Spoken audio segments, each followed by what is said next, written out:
Hello दोस्तों, स्वागत है आपका हमारे यूट्यूब चैनल में। आज हम लोग स्ट्रेंथ ऑफ मटेरियल का एक बहुत ही important topic slope, deflection and curvature पढ़ने वाले हैं। इस टॉपिक के ऊपर से एसएससी जेई में, गेट में या कोई भी स्टेट के जेई एग्जाम में 2 से 3 क्वेश्चन एग्जाम में हमेशा पूछते हैं। तो वीडियो को एंड तक देखो। आखिरी में जो रिलेशन बताऊंगा मैं आपको, उसके ऊपर से आपको एग्जाम में हमेशा क्वेश्चन पूछते हैं। ठीक है, तो चलो वीडियो को शुरू करते हैं। स्लोप, डिफ्लेक्शन एंड कर्वेचर क्या होता है? सबसे पहले पढ़ते हैं हम स्लोप क्या होता है। स्लोप का मीनिंग क्या होता है? अगर कोई बीम जिसके ऊपर हमने यूडीएल लगाया या पॉइंट लोड लगाया और उस लोड के अगेंस्ट वो बीम अगर थोड़ा सा बेंड हो रहा है, तो ये बेंडिंग कर्व जो बनती है, ये बेंडिंग कर्व को बोलते हैं हम एक प्रकार से इलास्टिक कर्व। ये जो बेंडिंग कर्व होती है इसे कहते हैं हम इलास्टिक कर्व। और इस कर्व का सपोर्ट्स के पॉइंट पे, ये जो सपोर्ट है हमारे ए और बी पे, यहाँ पे अगर इस तरह से मैंने टेंजेंट ड्रॉ किया, इस तरह से टेंजेंट ड्रॉ किया, तो ये टेंजेंट का बीम के ओरिजिनल सरफेस से जो भी एंगल फॉर्म होता, उसी को बोलते हैं हम स्लोप। स्लोप मतलब क्या होता है?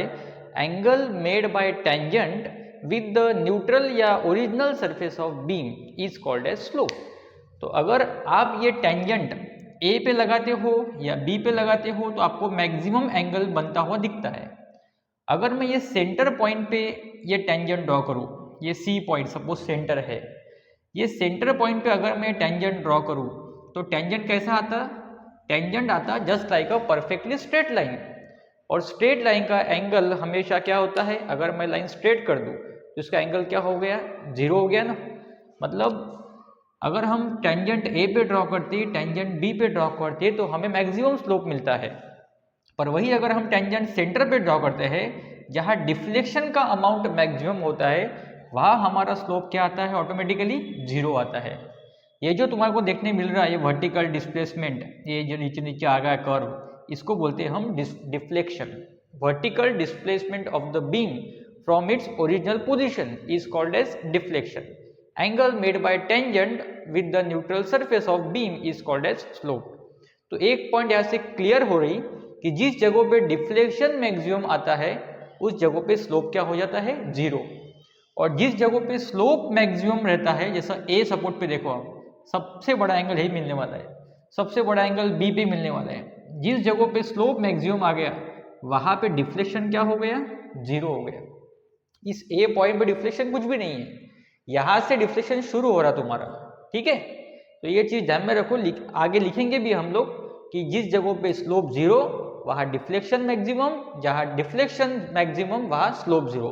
इसके ऊपर से एक क्वेश्चन हमेशा आता है, फेवरेट क्वेश्चन एसएससी जेई का है। The point eight which deflection is maximum, slope is automatically 0। ठीक है, स्लोप का ऐसा यूनिट होता है रेडियन। थीटा का यूनिट हम रेडियन में यूज करते हैं, और 1 डिग्री का कन्वर्शन क्या होता है? π/180 रेडियन। स्लोप को हम डिनोट करते हैं dy/dx से। थीटा सिंबल यूज नहीं करते। डिग्री में अगर मेजर करते हो तो थीटा यूज करते, रेडियन में मेजर करना है इसलिए क्या यूज करते? dy/dx। अब ये dy/dx आया कैसे, ये भी क्वेश्चन एग्जाम में पूछते। तो जैसे हमारे डिफ्लेक्शन का सिंबल क्या होता है? हमारे डिफ्लेक्शन का सिंबल होता है y। अगर मैं y का एक बार डेरिवेटिव लूँ, अगर मेरे को y का डेरिवेटिव लेने का है, तो मैं क्या लिखूंगा? मैं लिखूंगा dy/dx ना, derivative of y with respect to x। तो ये क्वेश्चन भी एग्जाम में बहुत बार पूछा हुआ है। First derivative of deflection, first derivative of deflection is called as slope. क्योंकि डिफ्लेक्शन को अगर एक बार डेरिवेट किया तो हमें क्या मिलता है? स्लोप मिलता है dy/dx। ठीक है, क्लियर हो गया ये पॉइंट। अब कुछ और पॉइंट्स ध्यान में रखो। The point eight which slope is, the point eight which deflection is maximum, deflection is maximum dash slope is 0, slope is 0। ये आपको एग्जाम में 100% पूछ सकते। ठीक है, तो स्लोप 0 का होता जहां डिफ्लेक्शन मैक्सिमम होता, तो स्लोप मैक्सिमम कहाँ आता? सो हम ये लिख सकते, इन simply supported beam the slope is always maximum eight support. Simply supported beam अगर आप पढ़ रहे, तो स्लोप का आंसर मैक्सिमम हमेशा कहाँ आएगा? सपोर्ट्स पे ही आएगा, सपोर्ट के अलावा सबसे बड़ा एंगल कहीं बनता ही नहीं। तो slope is always maximum eight support, slope is always zero at the point of deflection. ठीक है, इतना क्लियर हो गया। इसका एक स्क्रीनशॉट ले लो ताकि आप इसको बाद में लिख सको। ठीक है, ये हो गया स्लोप का डेफिनेशन। स्लोप क्या होता है, स्लोप का यूनिट क्या है, स्लोप कहाँ जीरो होता है, कहाँ मैक्सिमम होता है, डेरिवेटिव स्लोप का सिंबल कैसे बना, ये सब हमने देख लिया। अब देखते हैं आगे हम डिफ्लेक्शन क्या होता है। ठीक है, तो डिफ्लेक्शन का मैंने ऑलरेडी आपको बता दिया कि वर्टिकल डिफ्लेक्शन। ठीक है, तो ये जो है ना हमारा vertical displacement of the beam from its original surface is known as deflection. Vertical displacement of beam from its original surface is called as deflection, इसका जो यूनिट रहेगा वो रहेगा मिलीमीटर या सेंटीमीटर या मीटर। इसको आप मिलीमीटर में काउंट करो, सेंटीमीटर में काउंट करो या मीटर में काउंट करो, इसमें कोई कन्वर्शन बनेगा नहीं फिर। और इसका जो सिंबल रहता है वो रहता है y को ही हम जब डेरिवेट करते तो हमें क्या मिलता है, dy/dx मिलता है। तो डिफ्लेक्शन का अमाउंट जीरो का होता है ये श्योर नहीं है। हाँ, जीरो श्योर है, जीरो का होता, सपोर्ट पे जीरो होता, पर मैक्सिमम कहाँ आता ये श्योर नहीं है, क्योंकि ये सिमेट्रिकल बीम है ना बच्चों। अगर सिमेट्रिकल बीम आप सॉल्व कर रहे हैं तो आप श्योरली बोल सकते हैं कि डिफ्लेक्शन हमेशा सेंटर पे ही मैक्सिमम आएगा।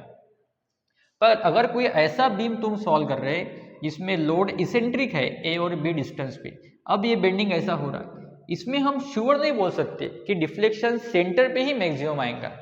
तो डिफ्लेक्शन जीरो कहाँ होता ये फिक्स है, सपोर्ट पे जीरो होता, पर डिफ्लेक्शन मैक्सिमम कहाँ आता ये पॉइंट फिक्स नहीं है। तो जहाँ पे स्लोप जीरो रहेगा वहाँ डिफ्लेक्शन मैक्सिमम रहेगा, ये पक्का है। देखो यहाँ स्लोप जीरो रहेगा वहाँ डिफ्लेक्शन मैक्सिमम रहेगा, ये पक्का है। तो डिफ्लेक्शन में हम ये पॉइंट बोल सकते कि इन simply supported beam the deflection is always zero at supports पे डिफ्लेक्शन कभी भी नहीं फॉर्म होगा, हमेशा जीरो रहेगा। अब ये तो बात रही सिंपली सपोर्ट की। अब आप मुझे बोलेंगे कि सर कैंटिलीवर कैसा रहता। सो कैंटिलीवर में कंडीशंस कैसे बनते हैं, देखो कैंटिलीवर बीम हमारा इस तरह से होता है जिसका एक एंड फिक्स होता है, दूसरा एंड फ्री होता है। अब कैंटिलीवर पे अगर मैंने ऐसा लोड वगैरह प्लेस कर दिया तो ये इस तरह से बेंड होता है cantilever will bend in hugging pattern, simply support will bend in sagging pattern. अब कैंटिलीवर के अंदर इस पॉइंट पे तो डिफ्लेक्शन नहीं देखने मिल रहा मुझे, क्योंकि यहाँ से तो कर्व शुरू होता ही है ना, कर्व का जो बेंडिंग है वो यहाँ से शुरू हो रहा है कहीं तो भी, मतलब यहाँ से अपना डिफ्लेक्शन आगे आगे आगे आगे बढ़ रहा है ऐसा।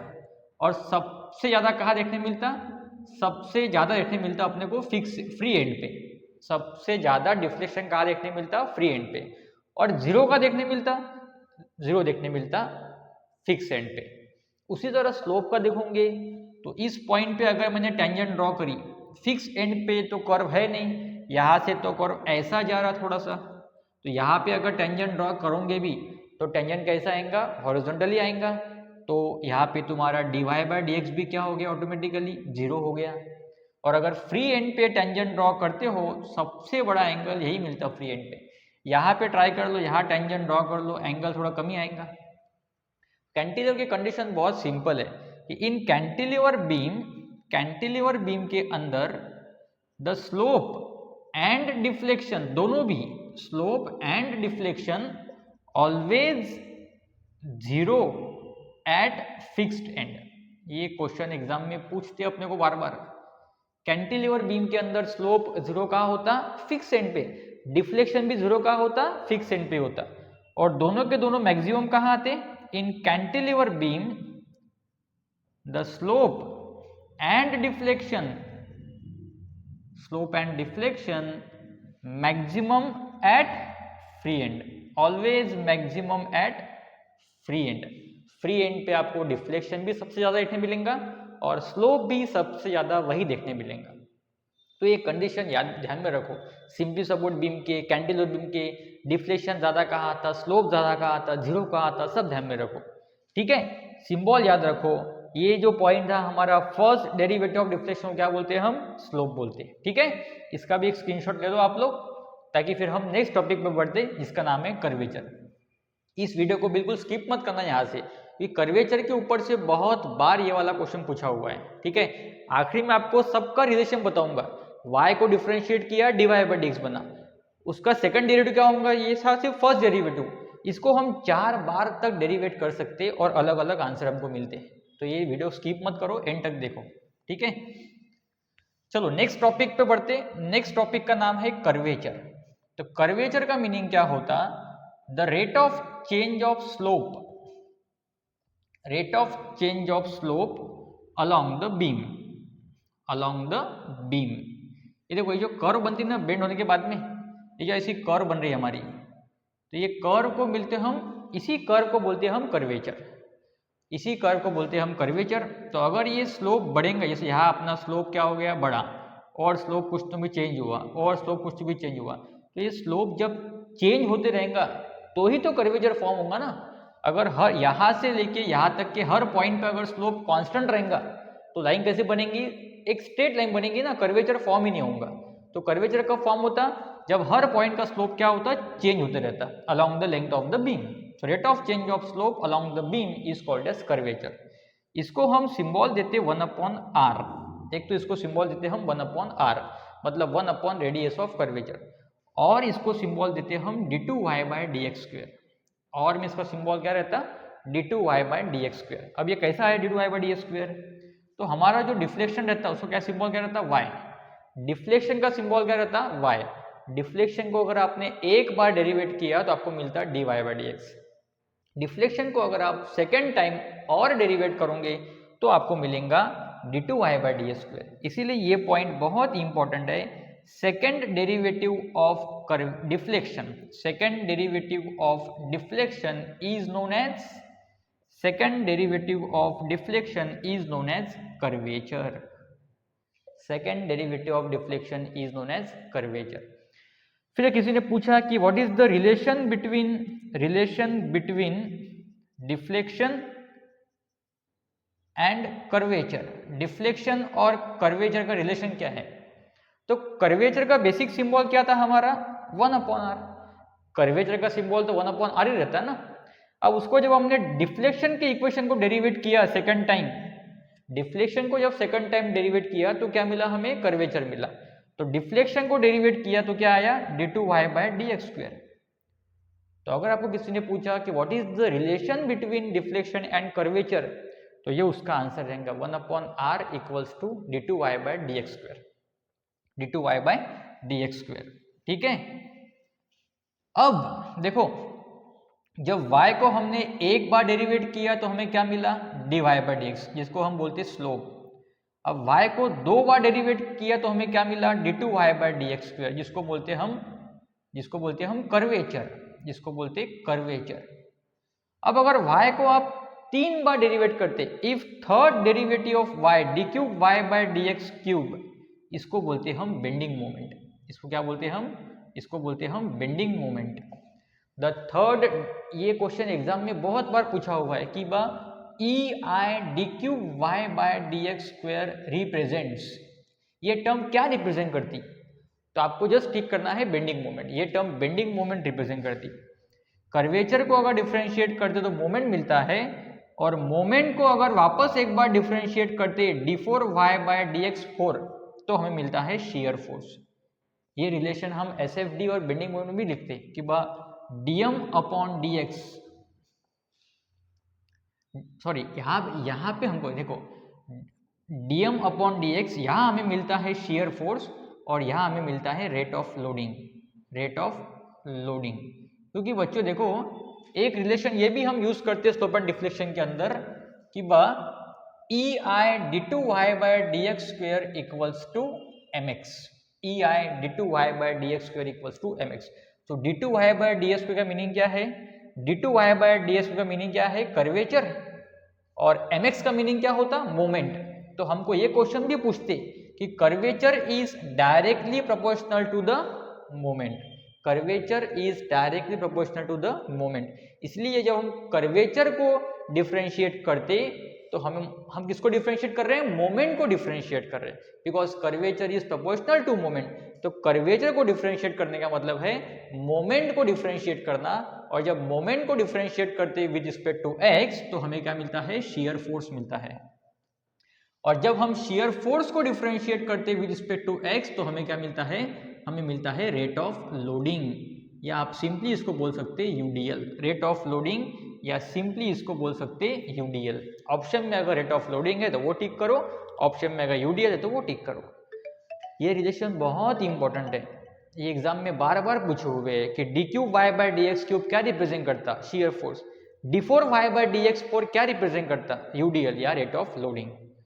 तो ये भी रिलेशन ध्यान में रखो कि जनरल डिफरेंशियल इक्वेशन, ये इसको बोलते हैं हम general differential equation for slope and deflection,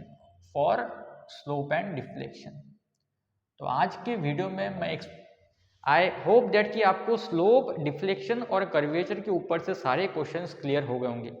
आज के वीडियो में से आपको 2 क्वेश्चन तो एग्जाम में डेफिनेटली पूछेंगे। आप कोई भी एग्जाम की प्रिपरेशन करो 2 मार्क्स तो आपके फिक्स्ड हो गए आज का वीडियो अगर आपने पूरा देख लिया होगा तो ऐसे ही कंटेंट को और अगर चाहते हो कि मैं अपलोड करते रहूँ तो मुझे मोटिवेट करने के लिए आपको वीडियो को लाइक करना पड़ेगा, हमारे चैनल को सब्सक्राइब करना पड़ेगा।